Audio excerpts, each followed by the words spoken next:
하나님 감사합니다. 이 시간에 우리가 하나님의 말씀을 받을 때에 성령의 능력 안에서 받기를 원합니다. 깨달음 가운데 아버지 말씀 받기를 원합니다. 믿음으로 말씀을 받기를 원합니다. 순종하는 마음으로 말씀을 받기를 원합니다. 성령이 함께해 주옵소서. 이 시간 아버지 하나님 우리의 하나님 말씀을 들을 때에 우리 마음속에 복잡하고 인간적인 생각들, 여러 가지 억울한 생각들, 아버지 선악간의 옳고 그름의 생각들, 판단들을 내려놓게 하시고 온전히 이 시간에 하나님 말씀에 집중하는 특별한 시간 되도록 역사해 주옵소서. 감사드리오며 예수님 이름으로 기도 올려옵나이다. 아멘. 하나님 말씀은 창세기 3장입니다. 자, 오늘 골라서 부분 읽을 겁니다. 3장 7절 말씀 보시겠습니다. 이에 시작. 이에 그들의 눈이 밝아 자기들의 몸이 벗은 줄을 알고 무화과 나무 잎을 엮어 치마를 하였더라. 아멘. 자, 창세기 3장 15절입니다. 내가 시작. 내가 너로 여자와 원수가 되게 하고 너희 후손도 여자의 후손과 원수가 되게 하리니 여자의 후손은 내 머리를 상하게 할 것이요 너는 그의 발꿈치를 상하게 할 것이니라 하시고. 그 다음에 20절 21절입니다. 3장 20절 21절 같이 읽습니다. 아담이 그 아내를 하와라 이름하였으니 그는 모든 산자의 어미가 됨이더라. 여호와 하나님이 아담과 그 아내를 위하여 가죽옷을 지어 입히시니라. 아멘. 할렐루야. 오늘 이 시간에 여러분들이 창세기 안에 있는 굉장한 복음을 보실 겁니다. 그래서 오늘 읽으신 말씀인들이 얼마나 위대한 말씀들이고 우리에게 얼마나 복음을 아주 명쾌하게 증거하고 있는가 정신을 조금만 차리시고 들어주시기를 부탁드리겠습니다. 예. 자, 인간이 타락하고 하나님이 먹지 말라고 한 선악을 알게 하는 나무의 실과를 따먹고 난 다음에 저들이 행한 일이 무엇이었어요? 무화과 나무 잎을 가지고 옷을 만들었습니다. 자, 이것을 우리가 한마디로 지난 2시간, 3시간에 걸쳐서 설명드리길 한마디로 이것이 뭐라고 했습니까? 자기의라 그렇게 얘기했죠. 자기의. 네. 다시 말해서 타락한 인간은 이제 타락하고 어떤 형벌을 받게 됐습니까? 여러 가지 형벌들을 받게 됐는데 특별히 아담이 받은 형벌이 이제 이마에 땀을 흘려서 땅을 개간해서 수고함으로 땅의 소산물을 얻을 수밖에 없는 그런 존재가 되어진 거예요. 그죠? 그래서 인간은 타락하고 난 이후에 이제 수고를 통해서 먹고 사는 존재가 되었어요. 자, 타락하기 전에는 수고를 통해서 먹고 사는 존재가 됐습니까? 은혜를 통해서 먹고 사는 존재가 됐습니까? 그렇죠. 예, 타락하기 전에는 은혜로 우리가 먹고 사는 존재였어요. 그러면 은혜하고 무슨 말이 지금 반대말인 걸 우리가 알 수 있죠? 은혜와 수고라는 말이 반대말이라는 걸 알 수 있습니다. 은혜는 어떤 거예요? 값없이, 그죠? 예, 거저 주시는 거죠. 그러니까 아무런 수고나 노동의 대가가 없는데도 거저 주시는 것이 그게 은혜예요. 근데 수고는 자기가 일을 한 대가를 통해서 살아가는 거죠. 그래서 은혜와 수고가 다른 겁니다. 자, 이 은혜와 수고가 다른 것을 우리가 오늘 본문 잠깐 접어두시고 로마서 4장으로 갑니다. 신약 성경책 로마서 4장. 또 먼저 타신 분 읽어보세요. 여태까지는 우리 김재희 집사님이 제일 빠르시더만 항상. 자, 로마서 4장 4절 5절 읽으세요. 먼저 타시신 분. 예, 같이 읽으세요. 시작.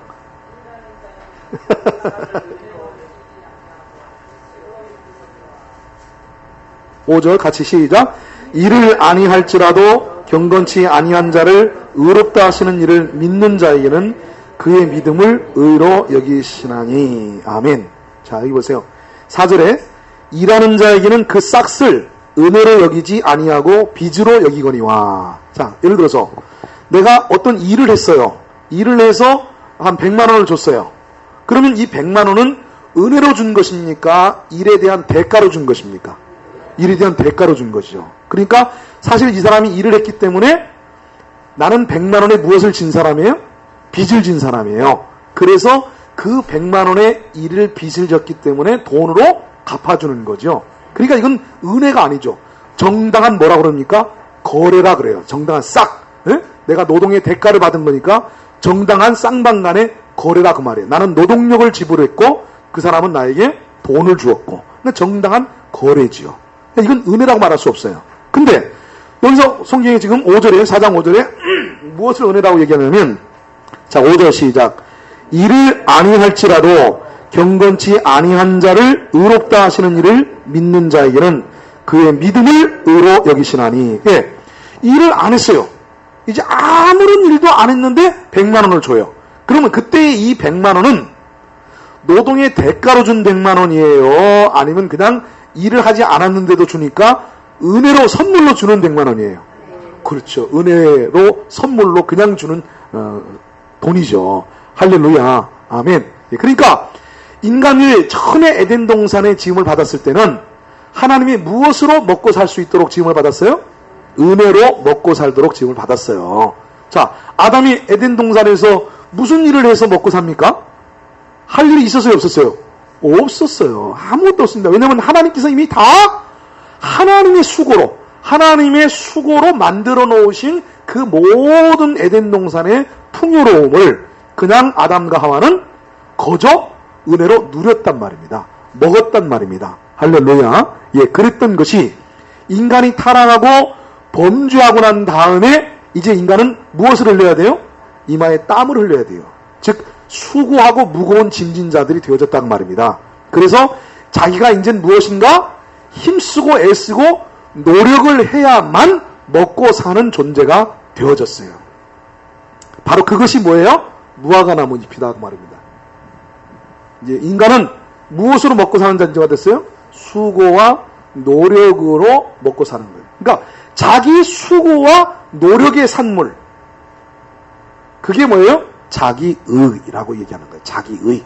그러니까 내가 하나님 앞에 뭐를 해야 하나님으로부터 축복을 받는다. 하나님 앞에 내가 무엇을 해야 은혜를 받는다. 이게 다 잘못된 가르침인 거죠. 다 잘못된 겁니다. 우리 하나님 앞에 뭐를 해야 하나님께 축복을 받는 존재가 아니에요. 원래는요. 원래는 우리가 하나님이 다 이루셨다라고 말씀하신 그 안식일을 우리가 어떻게 하면 됐어요? 그냥 누리기만 하면 됐잖아요. 은혜를 그냥 받아서 누리기만 하면 됐다고 말입니다. 할렐루야. 근데 이 은혜가 어떻게 되진 거예요? 깨져버린 거예요. 무엇으로 인해서? 타락으로 인해서. 선악을 알게 하는 나무의 실과를 따먹고 인간의 불순종함으로 말미암아서 타락한 존재가 되어져서 이제 하나님의 은혜로부터 이제 축출이 됐어요. 은혜가 깨졌어요. 그래서 이제는 하나님의 은혜로 사람이 먹고 사는 것이 아니라 자기 수고와 자기 노력을 통해서 자기가 애를 써야 먹고 사는 존재가 되어졌어요. 벌써 그것을 본능적으로 인간은 깨닫고 타락하자마자 무화과 나무 잎을 가지고 자신의 수치를 가려서 옷을 만들어 입었다고 말이죠. 그걸 뭐라 그러냐? 자기의라라고 얘기를 합니다. 자, 근데 이 자기의를 통해서 우리가 인간이 구원받을 수 있을까요? 없을까요? 절대로 없습니다. 인간의 자기의를 통해서는 절대로 구원에 이를 수가 없어요. 이건 하나님께서 아주 분명히 못을 박아놓은 겁니다. 인간이 노력으로 수고하고 애써서 구원에 이를 수 없고 하나님의 의에 이룰 수 없기 때문에 우리가 뭘 해야 은혜를 받는다, 뭘 해야 구원받는다 라고 말하면 그것을 뭐라 그러냐면 율법주의라 그렇게 말을 해요. 자, 자기의를 통해서 우리가 구원을 받을 수 있다라고 말을 하게 되면 이걸 뭐라고 얘기한다고요? 율법주의라 그렇게 말합니다. 따라서 해보세요. 율법주의. 율법주의. 자, 율법주의가 뭐예요? 예, 사람이 하나님 앞에 어떤 수고와 노력을 해야 구원을 받는다. 예, 이렇게 아는 것, 그렇게 알고 행하는 것을 율법주의라 그렇게 말합니다. 그러니까 이 율법주의를 통해서는 구원받을 수 있어요, 없어요? 없어요. 절대로 없습니다. 절대로 없습니다. 자, 그러면 이 말이 이제 맞나 틀리나 여러분들 보세요. 11조를 하지 않으면 천국에 못 갑니다. 자, 맞아요, 틀려요? 아유, 정확하게 얘기하세요. 애매하게, 엉엉엉하게 되지 말고, 정확하게. 자, 11조 안 하는 사람은 천국 못 간다. X, 그렇죠. 예. 그래도 가는 거죠. 예. 자, 그러면, 주일성수 못하는 사람은 천국 못 간다. X. 아, 못하면 못한다 그러니까 여러분들 X가 금방 나오네요. 예. 자, 그러면, 자, 그러면요. 이제 거꾸로 이제 질문합니다. 네. 죽도록 충성을 하지 못하는 사람은 천국에 갈 수 없다. 그래도 있다. 이거 할렐루야. 있다, 간다. 이제 답들이 이제 금방 나오네요. 예, 그렇습니다. 그러니까 우리가 구원은 무엇으로 받는 거예요? 하나님의 은혜로 받는 거지. 율법으로 구원받는 게 아니에요. 사람의 수고와 노력으로 받는 게 아니에요. 예? 그래서 자기 의를 통해서는 절대 구원에 이를 수 없다. 자, 이 자기 의를 통해서 절대 구원에 이를 수가 없기 때문에 하나님께서 창세기 3장 15절에서 그 뱀에 대한 심판과 형벌에 대해서 말을 하면서 그 위대한 원시복음이라는 것이 나옵니다. 자, 창세기 3장 15절을 신학자들은 뭐라고 말을 하냐면 원시복음이라 그렇게 얘기를 해요. 한번 따라서 합시다. 원시복음. 네, 가장 최창기에 아주 흐릿하게 보여진 그 복음의 핵심이라 그래가지고 원시복음이라 그렇게 해요. 창세기 3장 15절. 보통 3장에 좀 중요한 것들이 많이 있어요. 예, 요한복음 3장 16절. 예, 하나님이 세상을 이처럼 사랑하사 독생자를 주셨으니. 그죠? 그 유명한 말씀이 요한복음 3장이잖아요. 3장 16절. 이 3장이 중요한 구절들이 많습니다. 자, 그러면 창세기 3장 15절에서 하나님께서 원시복음을 보여주셨는데 그 원시복음의 내용이 뭐였느냐? 자, 내용이 뭐였습니까? 첫째가 뭐였어요? 예? 자, 뭐가 나와서? 여인의 후손이 두 번째 뭐를 한다 그랬어요? 뱀의 머리를 상하게 할 것이요. 그리고 뱀은 그 후손의 발 뒤꿈치를 물 것이 상하게 할 것이다. 자, 이것이 그 원시 복음의 내용입니다. 자, 그러면 이 말씀인 뜻이 뭐냐면 비록 뱀에 의해서 인간이 타락하게 되어졌고 불순종으로 말미암아 죄인이 되어졌지만 하나님은 그럼에도 불구하고 죄인된 인간을 무엇하기 원하신다는 거예요? 구원하기를 원하신다는 거예요. 할렐루야. 이것이 하나님의 긍휼하심입니다. 자, 하나님의 긍휼이 뭐예요? 죄에 빠진 인간을 그냥 그대로 심판해서 지옥 형벌로 보내지 아니하시고 그럼에도 불구하고 그들을 무엇하기 원하신다? 긍휼하기 원하시는 마음, 구원하기를 원하시는 마음, 그걸 긍휼이라 그렇게 말해요. 긍휼.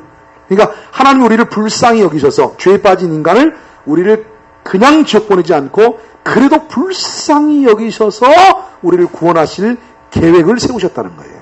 할렐루야. 아멘. 그렇습니다. 그러니까 우리는 무엇을 여김받은 사람이에요? 예, 긍휼히 여김을 받은 사람이에요. 불쌍히 여김을 받은 사람이에요. 그러니까 여러분, 죄 많은 사람들 좀 우리가 불쌍히 여기며 삽시다. 예? 우리도 불쌍히 여김을 받아서 구원받은 사람들이에요. 아멘. 그럼요. 아니, 우리도 하나님 앞에 죄 많고 허물 많고 허물과 죄로 죽었던 너희를 살리셨도다. 하나님이 무엇을 쫓아서? 긍휼하심을 쫓아서 우리를 불쌍히 여기시는 마음을 통해서 우리를 건져주셨잖아요. 그렇다면 우리 주변에 있는 우리 사랑하는 형제들, 우리 사랑하는 지체들, 우리 사랑하는 가족들, 우리 사랑하는 이웃들 조금 허물이 있어도 조금 문제가 있어도 어떻게 하고 살아가자고요? 긍휼히 여기고 살아가요. 불쌍히 여겨주고 살자 그 말입니다. 할렐루야. 믿습니까? 이 긍휼의 마음이 있으면은 여기서부터 뭐가 나와요? 은혜가 나온단 말이에요. 긍휼 속에서 은혜가 나와요. 그러니까 불쌍히 여기는 마음이 없으니까 은혜가 안 나와요. 근데 하나님은 우리를 그냥 지옥 보내지 않고 참 비록 죄에 빠졌지만 이 죄에 빠진 인간을 참 어떻게 쓴지 한번 살려내야 될 텐데 저들을 놔두면 저 지옥 형벌 받아서 가장 멸망당할 텐데 하고 그 우리의 상태를 긍휼히 여기셨단 말이에요. 불쌍히 여기셨어요. 안타깝게 여기셨어요. 그냥 우리가 그 죄값을 받아서 멸망당하는 걸 원치 않으시고 너무너무 불쌍히 여기시고 너무너무 긍휼히 여기셔서 하나님이 우리를 구원하시기로 은혜로 계획을 세우셨다 그 말이에요. 할렐루야. 그래서 기독교는 긍휼의 종교, 자비의 종교 이렇게 말을 하는 겁니다. 긍휼과 자비가 그래서 그리스도인들의 미덕이에요. 웬만하면 여러분요 긍휼히 여기시고 웬만하면 덮어주시고 웬만하면 용서해 주시고 웬만하면 그냥 우리가 지나가는 것이 그게 은혜의 교회인 줄 믿었습니다. 아멘. 우리 일의 교회가 그런 교회가 됐으면 좋겠어요.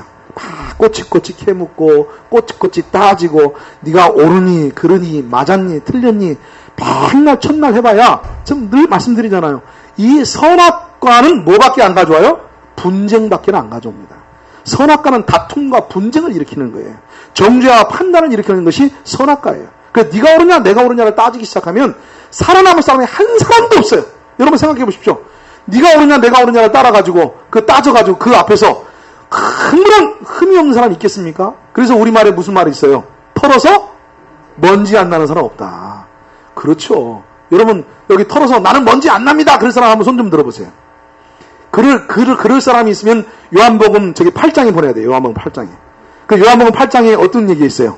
너희가 죄 없는 자가 먼저 돌을 들어서 이 여인을 쳐라. 예수님 그렇게 말씀하셨잖아요. 자, 이런 여자는 어떻게 해야 된다? 돌로 쳐 죽여야 됩니다. 모세의 율법엔 돌로 쳐 죽이라 했는데 당신은 어떻게 할 것입니까? 그리고 서기관과 바리새인들이 여인을 끌고 왔잖아요. 현장에서. 그것도 현장에서 딱 가늠하다 잡혔어요. 들켰어요. 그러니까 빼도 박도 못해. 그냥 이건 증거가 명백하단 말이에요. 빼도 박도 못하는 그 죄인을 이끌고 와서 패대기를 탁 치면서 자, 성경에는 모세의 율법에는 이 돌로 이 여자를 치라고 했는데 당신은 어떻게 하겠습니까? 하고 물으니까 예수님께서 뭐라 그래요? 아무 말씀도 안 하시고 어떻게 했어요? 예? 그 전에 예? 그렇죠. 우리 권사님 아유, 우리 권사님은 참 말씀 많이 하시는 것 같아. 우리 장로님이 다 가르쳐 주신 겁니까? 예. 글쎄요. 저 안 가봐서 모르겠는데요. 처음 가서 우리가 물어보자고요. 예. 예, 하여튼 뭐라고 쓰셨다 그랬는데, 뭐라고 썼다는 내용은 없으니까, 그죠? 예. 뭐라고 썼는지 우리 천국 가서 한번 물어보자고요. 저도 궁금해요. 예수님 그때 뭐라고 쓰셨습니까? 네, 아마 예수님 굉장히 민망하셨던 것 같아요. 예. 그렇게 와서 패대기 치고 막 그러니까 예수님이 아주 굉장히 민망하셨던 것 같아요. 그래서 그냥 그 사람들 얼굴을 얼굴 보기가 민망하니까 그냥 땅을 떨구시고 혼자서 막 뭐라고 썼는데 아마도 많은 신학자들이 뭐라고 썼을 것 같으냐면 니들은 죄가 없냐 그리고 썼을 거 아니냐 뭐 이런 얘기가 있어요. 근데 그거는 우리가 추론에 불과한 거니까 성경은 아닙니다. 또 어디 가서 야 우리 이래교회 정진국 목사님은 예수님께서 땅에다가 너는 죄가 있더냐 하고 그렇게 썼더라고 그렇게 가르쳤다고 여러분 그렇게 말씀하지 마십시오. 생각해 볼 때 혹시 그렇게 쓴 거 아닐까 이런 생각이 든다 이런 얘기죠. 예. 뭐라고 썼는지 몰라요. 그죠? 참 니들 답답하다 그렇게 쓰셨는지 참 뭐라고 쓰셨는지 그거 어떻게 하겠어요. 예. 그러나 그 심정은 어느 정도 좀 이해가 되는 것 같아요. 얼마나 민망하셨겠습니까? 네? 그래서 아무 대꾸도 안 하시고 그냥 땅에다 이렇게 썼는데 그 대꾸를 안 하니까 어때요? 기세가 더 등등해가지고 빨리 어떻게 해야 되겠습니까? 막 몰아제쳤잖아요. 그랬더니 예수님께서 고개를 탁 드시더니 하시는 말씀이 야 그러면 니들 중에 죄 없는 자가 먼저 돌을 들어서 이 여자를 쳐라. 예? 우리 같았으면 너 죄 없어? 너야? 그러고 막 이랬을 것 같은데 딱 그 한마디 던져놓고 또 고개를 또 숙이시고 또 있단 말이죠. 그랬더니 성경에 보니까 어른으로부터 시작해서 어린아이까지 다 주랭랑을 쳤다 그랬어요. 그러니까 왜 어른부터 도망쳤을까요? 지은 죄가 많어. 예, 그러니까 이 나이살이라는 것이 이게 죄살이야, 죄살. 이 어른들이 살아오면서 어린아이들보다 죄를 더 많이 지었거든요. 그러니까 이 죄살이 많은 어른들로부터 시작해서 누구까지? 어린아이들까지, 예, 젊은이들까지. 그러니까 아무리 젊어도 죄가 없을 수 없다 이거죠. 다 도망쳐버렸어요. 예, 그렇습니다. 누가 감히 누구를 정죄할 수 있겠습니까? 오늘 우리가 누가 감히 누구를 정죄하고 누가 누구를 판단하고 누가 누구를 심판할 수 있겠어요? 판단하는 일과 심판하는 일은 오직 누구밖에 할 수 없다 그랬어요? 하나님밖에는 할 수 없다고 얘기했습니다. 그러니 여러분요, 정말 은혜스러운 교회는요, 은혜로 웬만하면 덮고 가는 거예요. 아멘. 따라서 합시다. 은혜로 덮자. 긍휼로 덮자. 네, 불쌍히 여기시고 긍휼히 여기시고 그냥 덮고 가세요. 덮고 가세요. 이번에 여러분들 중에서 누군가가 또 이런저런 하고 싶은 얘기들이 많이 있지 않겠습니까? 어떻게 지난주 결정된 거를 또 이번 주에 어떡합니까? 뭐 이렇습니까? 저렇습니까? 이런저런 얘기들을 하고 싶은 얘기들이 많으실 것 같아요. 그러나 여러분요, 그냥 덮고 갑시다. 아멘? 덮고 갑시다. 덮고 이제 우리가 그 위에다가 정말 은혜의 꽃을 피우고 사랑의 꽃을 피우고 하나님이 나라를 건설해서 정말 하나님의 영광을 우리 이대교회가 멋지게 한번 일으켜 나가는 그런 교회가 됐으면 좋겠습니다. 할렐루야. 예, 긍휼히 여기세요. 긍휼히 여기는 마음. 이 마음에서부터 구원은 시작되었어요. 이미 하나님께서 심판 이전에, 그러니까 인간들을 심판하기 이전에 하나님께서는 창세기 3장 15절에서 저들을 향한 구원의 계획을 발표하셨어요. 아담을 심판하기 전에, 하와를 심판하기 전에, 무엇이 이 괘씸한 놈, 그리고는 막 심판하시기 전에 오히려 이 죄의 원인이 되었던 뱀, 사탄은 책망하시고 심판하셨지만 그 사탄의 책망과 인간의 책망 사이에 하나님께서는 구원의 메시지를 삽입시켜 놨습니다. 그래, 인간은 비록 범죄했지만, 인간은 비록 타락했지만, 내 진노와 심판을 면할 길이 없지만, 그럼에도 불구하고 나는 저들을 긍휼히 여기고 불쌍히 여겨서 구원하기로 결단했다 하는 얘기죠. 그래서 그 구원의 메시지를 사탄에게 보냅니다. 사탄에게 뭐라고 보냈냐면 앞으로 무엇이 나올 거라는 거예요? 여인의 후손이 올 것이다 라고 얘기합니다. 여인의 후손. 여인의 후손. 그러니까 앞으로 메시아는 누구의 후손이라고 불리워요? 여인의 후손이라 불리워요. 근데 이것이 실제가 되었을 때, 성취가 되어졌을 때 보니까 이게 무엇을 의미했어요? 여인의 후손이라는 것이 무엇을 의미했어요? 동정녀 탄생이었습니다.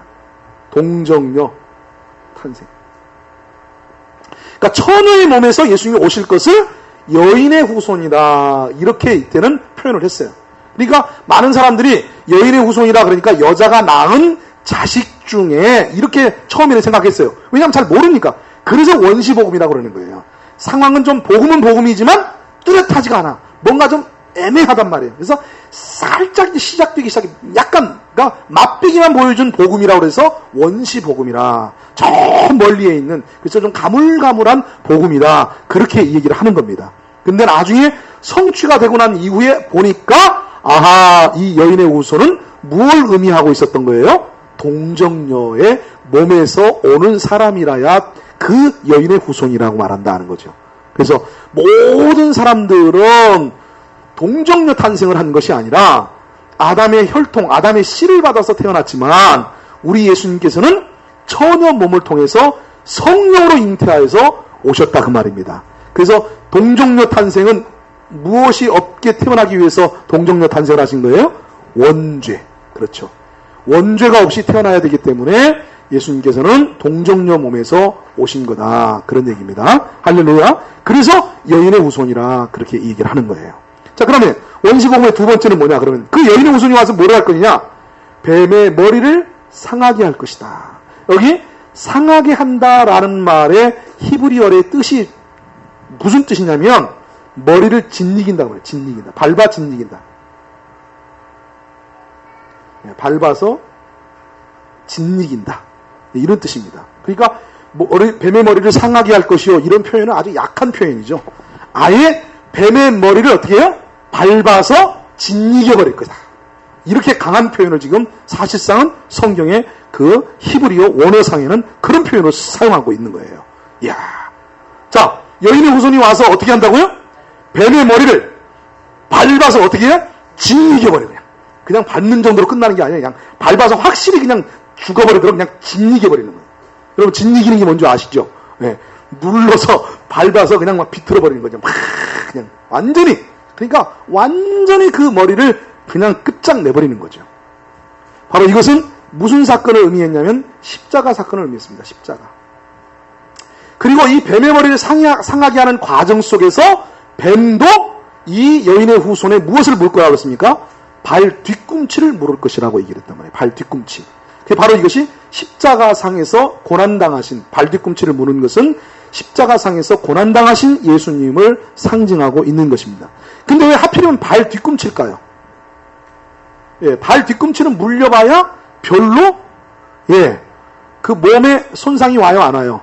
예, 별로 손상이 안 오는 것이에요. 그래서 여기 발 뒤꿈치를 문다, 그렇게 나온 겁니다. 그러니까 예수님이 약간 고난은 당하고 상함은 입었지만 예수님의 이 구원을 완성하시는 일에는 조금도 영향을 받지 않는다 하는 측면에서 발 뒤꿈치를 물을 것이다 라고 얘기를 했습니다. 그래서 예수님이 고난받은 것을 상징케 하셨고, 십자가에서 예수님께서는 죽으시고 3일 만에 부활하심으로써 뱀의 머리, 즉 사탄의 머리를 어떻게 하셨습니까?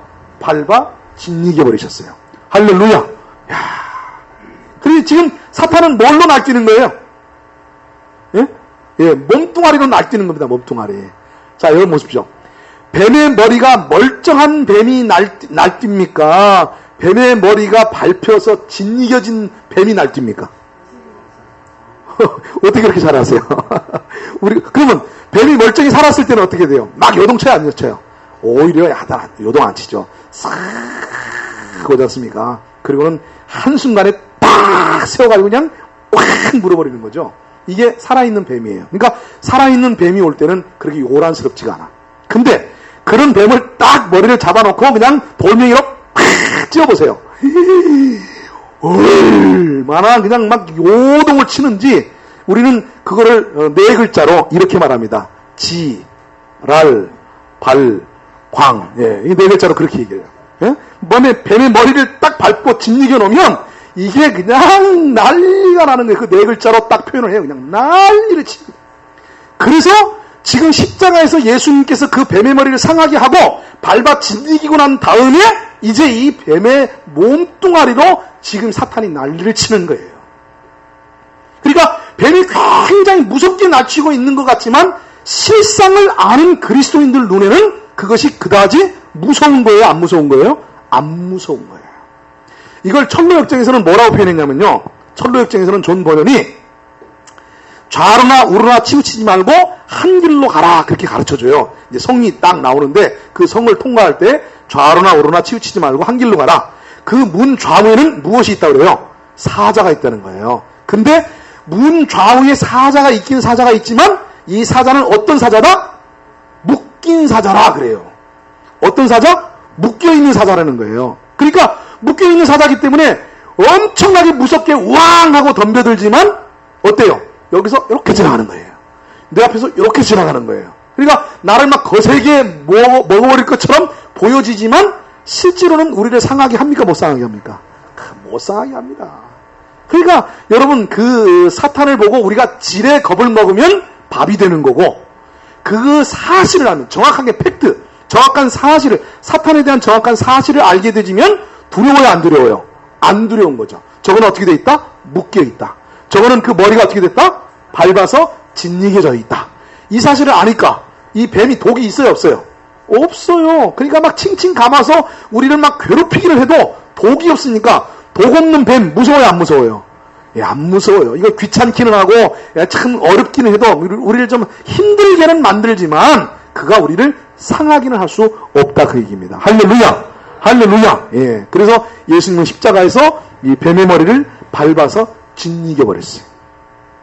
바로 이것이 원시 복음입니다. 그러니까 앞으로 너희들은 비록 죄를 범했지만 앞으로 여인의 후손이 나와서 그 너희들을 죄 가운데 빠뜨렸던 뱀의 머리를 밟아 짓이겨 버림으로 말미암아서 너희들을 구원에 이르게 할 것이다 라고 복음을 제시해 놓으셨다 그 얘기입니다.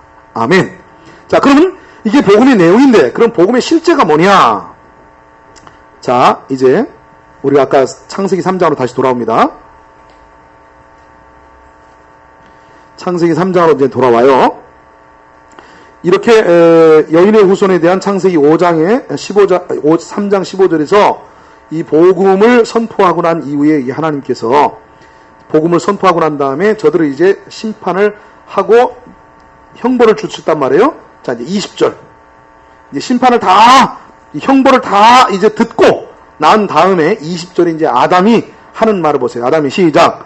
아담이 그 아내를 하와라 이름하였으니. 보세요. 자, 그 다음에 이제 인간이 타락을 했습니다. 그리고 타락하고 난 다음에 무화과 나무 잎으로 자기 의의를 가지고 스스로 자신들의 허물을 가리웠습니다.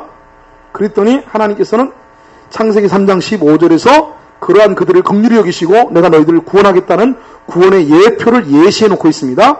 이 구원의 예표를 예시해 놓는 가운데에 아담이 보인 반응이 뭐였냐면 이 아담이 하와라고 이름을 지어줬어요. 여자의 이름을 지어줬어요. 이름을 지어. 예. 원래 아담은 뭘 잘 짓는 사람이에요? 이름을 잘 짓는 사람이죠. 그래서 동물들, 짐승들의 이름을 다 지으라고 그랬잖아요. 자, 그러면 여기서 이게 굉장히 중요한 얘기입니다. 여기서 굉장히 중요한 거예요. 아담이 이제 하나님의 그 심판의 소식을 다 듣고 아담이 한 일이 뭐였냐면 아내의 이름을, 여자의 이름을 지어준 일을 했어요. 이때까지 이름이 없었어요. 근데 이때 이름을 지어줬어요. 뭐라고 지어줬어요? 하와라 이름을 지어줬습니다. 자, 여기 이게 중요한 겁니다. 하와라고 이름을 지어준 그 의미가 있어요. 여기는 굉장히 중요한 의미가 있습니다. 하와라고 이름을 지어줬는데 이 하와라는 이름의 뜻이 뭐예요? 예? 오늘 본문에 나와 있죠. 이게 뭡니까? 산자의 어미라는 말이에요.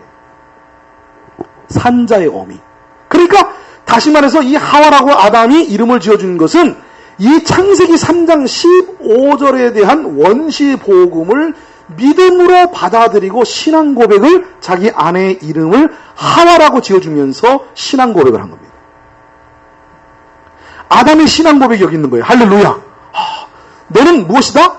산자의 어미다. 즉 다시 말해서 이 산자의 어미라는 것이 무슨 말이냐면 바로 그 아들, 여인의 후손을 낳을 그 여자다. 이렇게 지금 얘기를 한 거예요. 직역을 하자면.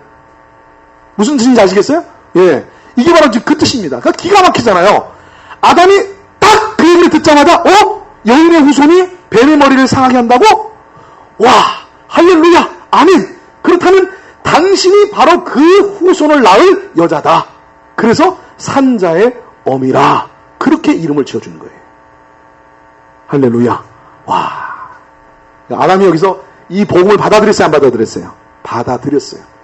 이렇게 고백을 하고 하와의 이름을 지어주니까 이 아담의 믿음을 보시고 하와의 이름을 지어준 그 믿음을 보시고 하나님께서 저들에게 무엇을 해가지고 오셨습니까? 가죽옷. 자, 논리가 이렇게 되는 겁니다. 이게 지금 역사적 순서가 이렇게 기가 막히게 전개되어져 가고 있는 거예요. 근데 우리는 그냥 맨날 타락한 얘기, 그 다음에 무슨 형벌받는 얘기, 뭐 이런 그냥 지나가고 있지만 실상 이 창세기 3장에서 이야기하려고 하는 내용은 이 내용입니다. 실상은 지금 이 내용을 지금 창세기 3장에서 이야기하려고 하는 거예요. 타락해서 어리석게도 인간은 자기 수고를 통해서, 자기 의를 통해서 구원에 이르려고 하지만 하나님께서는 그걸로는 구원에 이를 수가 없다.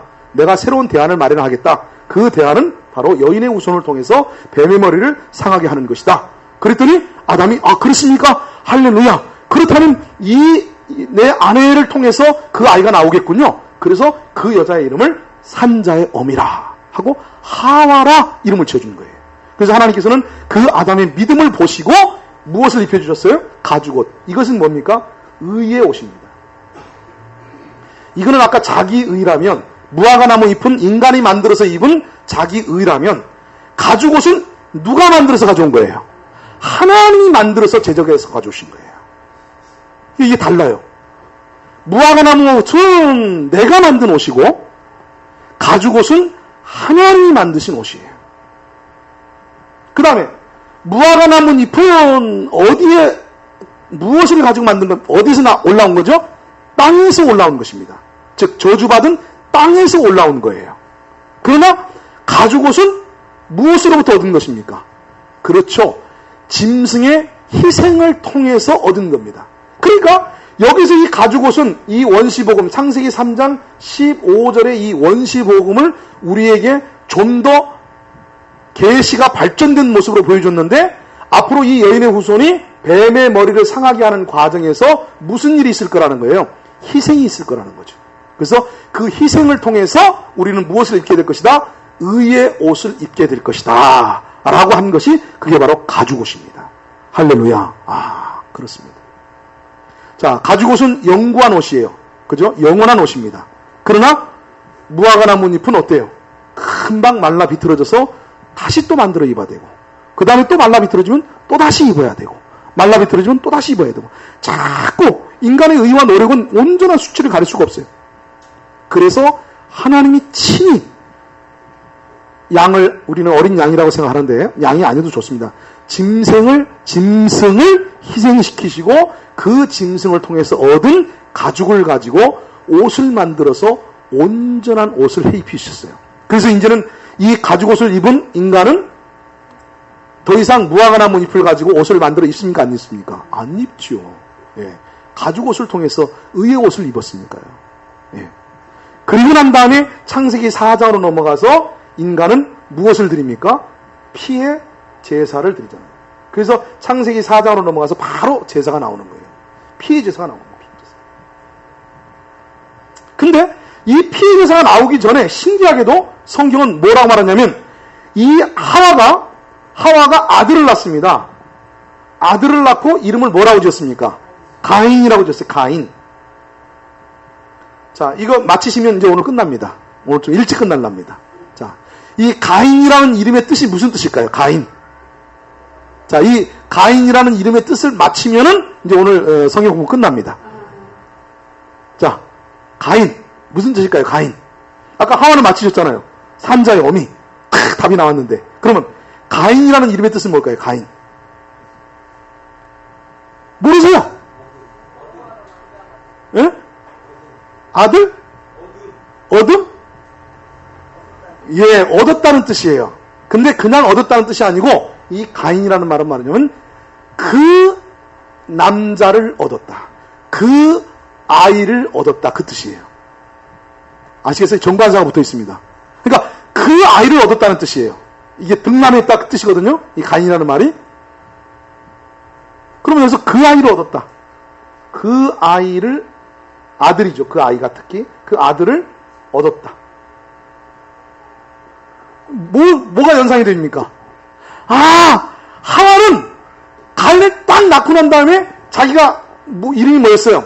산자의 어미였어요. 그래서 아이를 딱 낳아놓고 창세기 3장 15절에서 하나님께서 약속하셨던 그 아이가 태어났다. 이렇게 생각을 하고 이름을 가인이라 그렇게 지어준 거예요.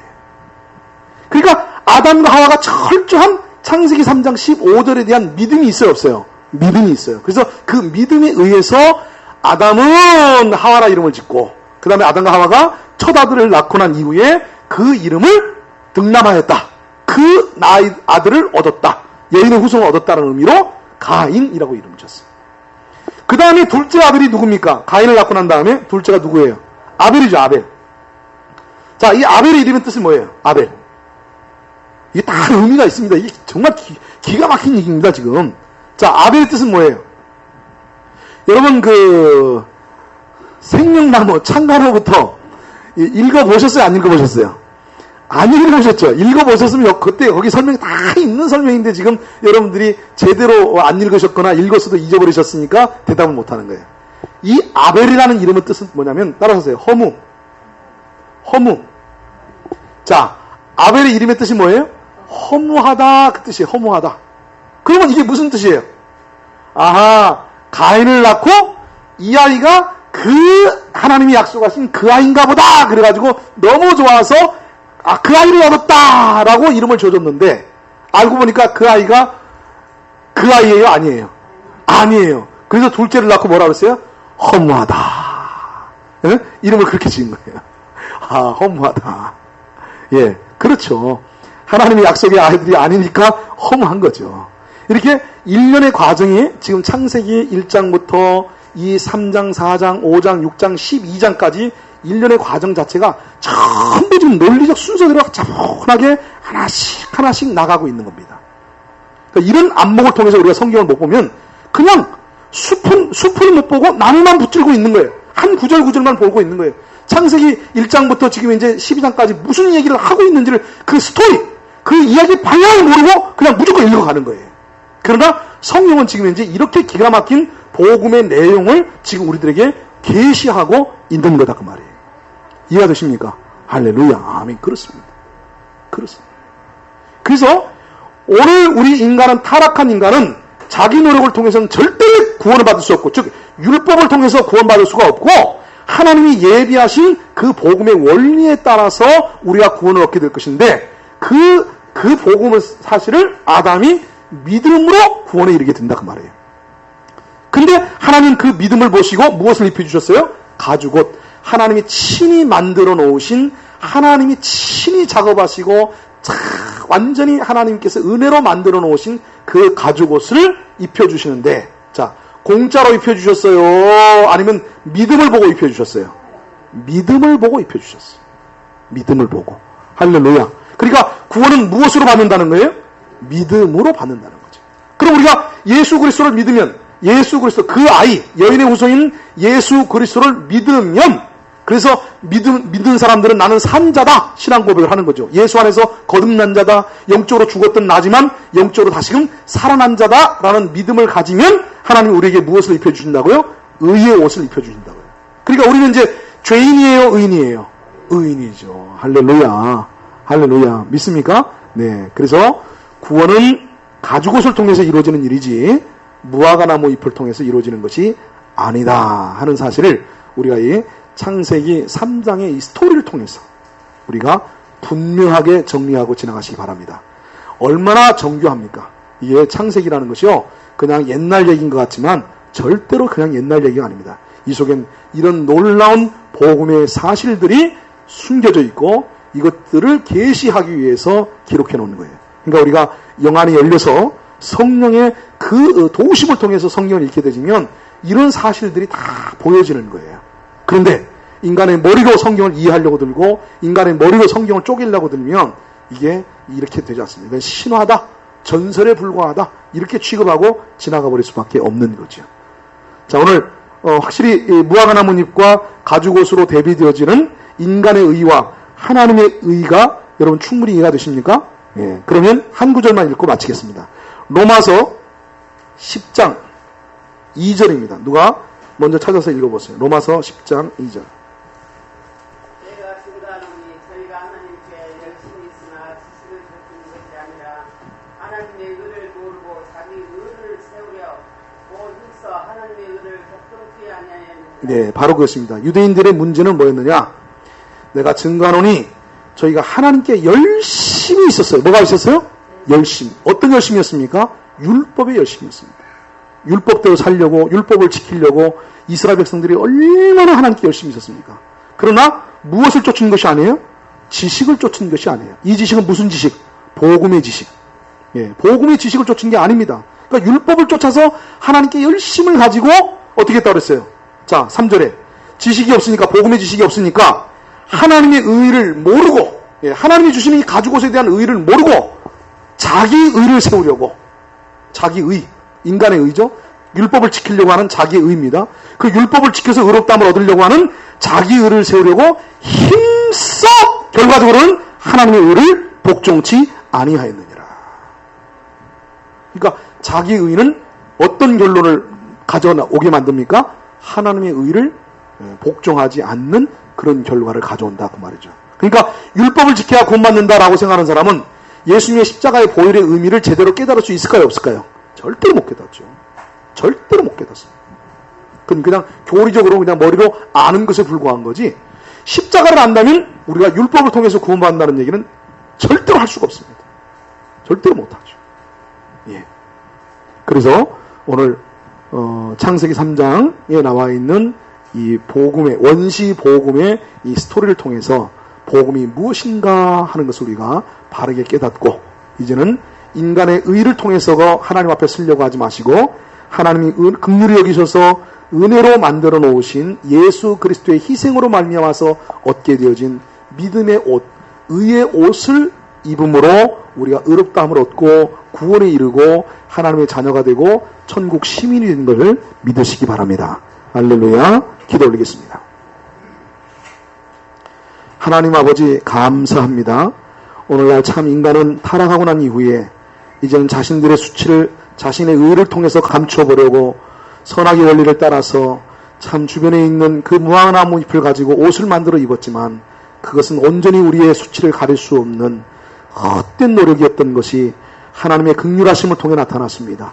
하나님은 이런 우리를 긍휼히 여기시고 우리를 지옥 형벌에 그대로 두지 아니하시고 우리를 구원하시기 위해서 한 아들 예수 그리스도를 이 땅에 보내주시며 그 아들 예수님께서 우리를 구원하시기 위해서 십자가에서 못 박혀 죽으심으로 우리에게 그 피로 말미암아 의의 옷을, 가죽옷을 지어 입혀주셨사오니 이제 우리가 아담이 가졌던 것처럼 산자의 어미요라는 이 신앙 고백과 그리고 정말 그 하와가 아들을 낳고 그 이름을 그 아이를 얻었다라고 신앙을 고백했던 그 참된 신앙의 고백들이 오늘 우리 안에 온전히 고백되어 줄 수 있도록 축복하여 주시옵소서.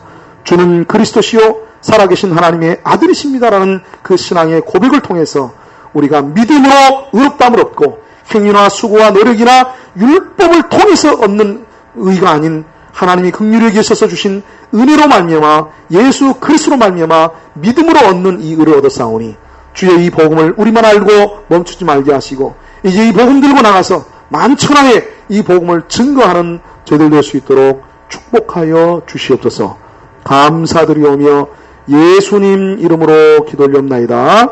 아멘. 할렐루야. 예, 찬송 한 장 부르시고 마치시겠습니다.